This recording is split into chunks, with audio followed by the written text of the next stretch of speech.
And that's where we're creating more skin creams, sunblocks, lip balms, shampoos, deodorants, the list goes on and on. And this gives us a different type of market in order to bring our products out under a different regulatory environment as compared to the FDA. And the third level is the state-by-state initiatives, and that's where pretty much the people came together to overrule the federal government laws, which is still governing the cannabis plant as a Schedule 1.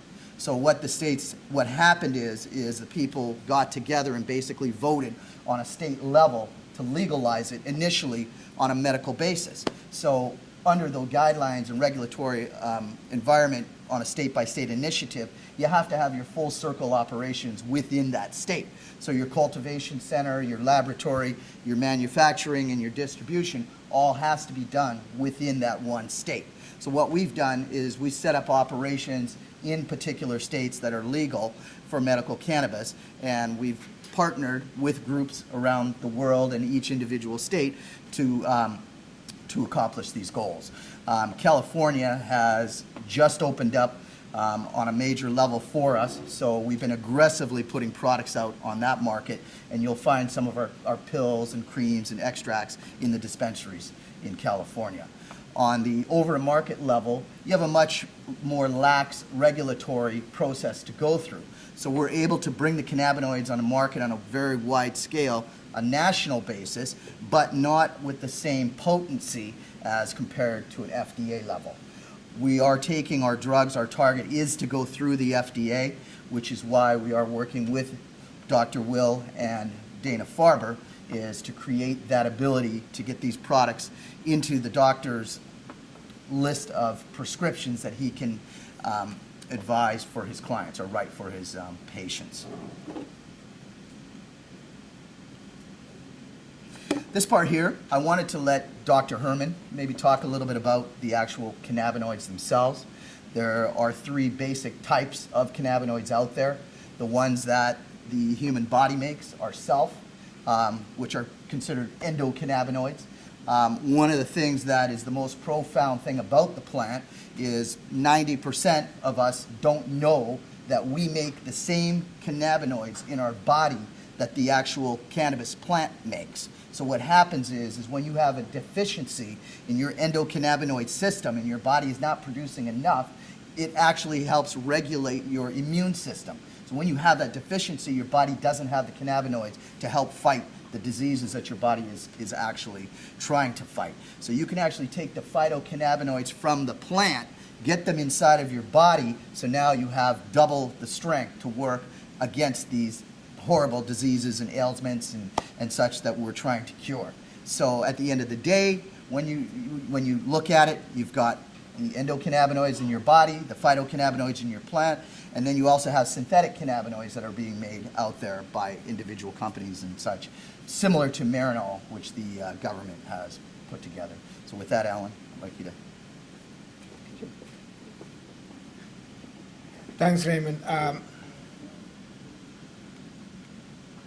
So the endocannabinoid system is a control system in most cells in your body, and the key areas where endocannabinoids act are in the immune system and the neurological system.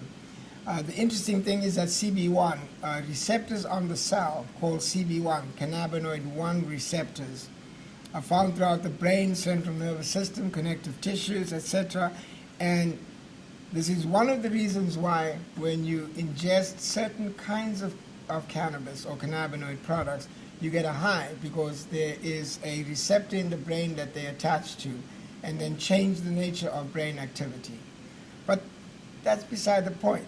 The other issue that I think in the long term we'll address is how the CB1 receptor can be a player in neurodegenerative diseases. And we'll come to that at some point. But the second set of receptors, the CB2 receptors, cannabinoid 2 receptors, are immune mediators. And those immune mediators are critical in activating the immune system to fight against chronic diseases like cancer. In fact, much of what we believe the effect of cannabinoids are that, or will be shown in the studies for cancer, would be CB2 receptor activity. It's also actually quite important to understand that CB2 receptors are found in large concentrations in the gastrointestinal system, so they may have critical involvement in the health of that system, and many of you now know that there are more bacteria in your gut than there are cells in your body. So this may actually be quite critical in a healthy lifestyle as we move forward.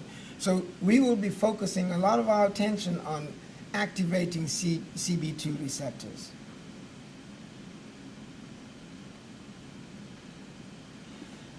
The phytocannabinoids are the ones that are controversial in some way, and it's principally because of THC, tetrahydrocannabinol. And the reason why it's controversial is the stuff that makes you high. And over the many years, legislators around the world have been consumed by this one problem that may not be such a problem if one can separate out the cannabinoids that attach to the brain and those that attach to the immune system. In fact, if you can do that, the problem disappears for the use of cannabinoids in the treatment of chronic diseases. And even in the treatment of PTSD and anxiety and pain, we need to actually get people educated about this distribution effect. So there are a whole series of cannabinoids that have multiple effects, and I'm not going to go through all of them. Suffice it to say, the separation is actually the critical piece. And Raymond, you may want to add something to that, but I don't want to sort of spend too much time in this area. So you can see the figure on your, is it right? Your right and my right, shows all of the systems in the human body that have rich CB1 and CB2 receptors. So if you actually use the correct cannabinol, you can target a system because of the density of CB2 or CB1 receptors. And that targeting is what activates the immune system or the neurological system, and that's what we're trying to do. We want to activate the system so that you actually can heal yourself, as it were.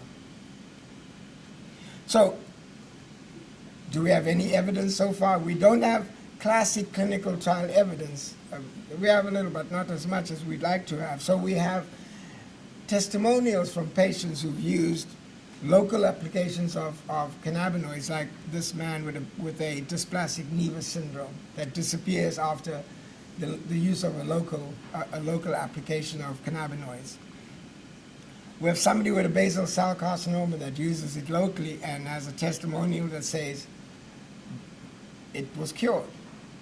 And here are the pictures.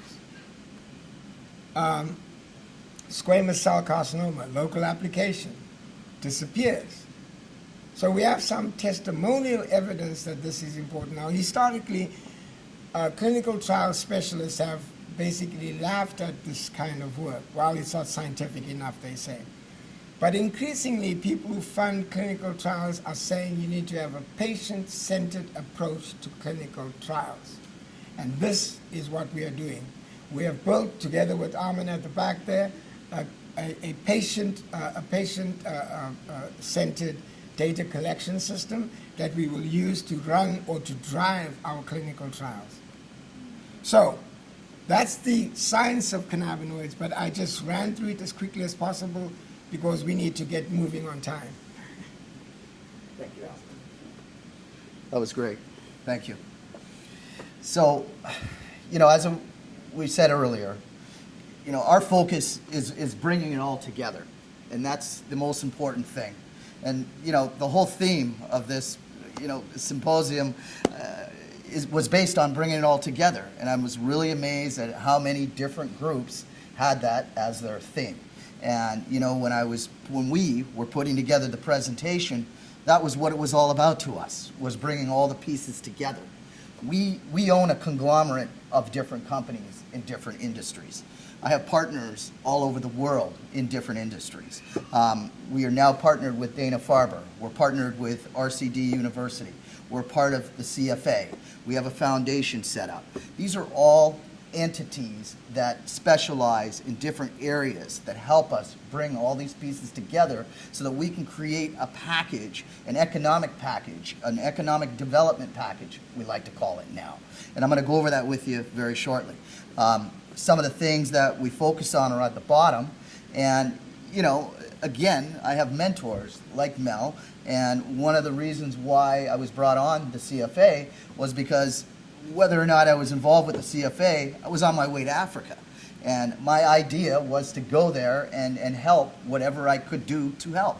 We had enough companies, we have enough partners, we have enough industries, we could make a change. So what happened was Roscoe Moore said, well, why are you going to go by yourself? You need a team. And I says, of course. So he said, you got to come to Washington, D.C., and you got to meet Mel Foote. So Roscoe introduced me to Mel. We've bonded, we've become great friends, and he then invited me to come on the board of the CFA, which is such a great honor. You don't know that for me. And then after that, they invited me to be the vice chairman of the African Healthcare Infrastructure Committee. So in all of our discussions, the main point about the African Healthcare Infrastructure Committee is these 7 basic points that you see listed below. In Africa,